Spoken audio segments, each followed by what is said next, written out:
ಸಂವಿಧಾನದ ಪೂರ್ವಪೀಠಿಕೆಯನ್ನು ಹೇಳುತ್ತೇನೆ.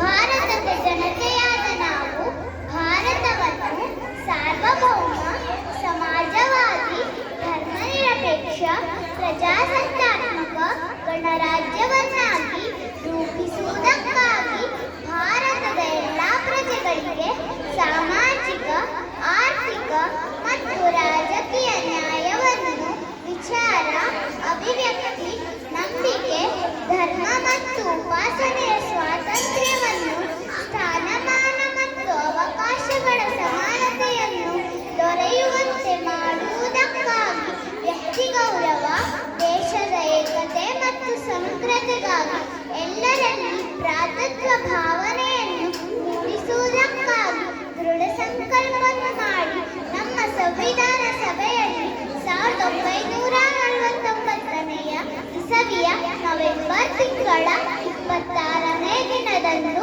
ಈ ಸಂವಿಧಾನವನ್ನು ನಮಗೆ ನಾವೇ ಅರ್ಪಿಸಿಕೊಂಡು ಅಂಗೀಕರಿಸಿ ಶಾಸನವಾಗಿ ವಿಧಿಸಿಕೊಂಡಿದ್ದೇವೆ.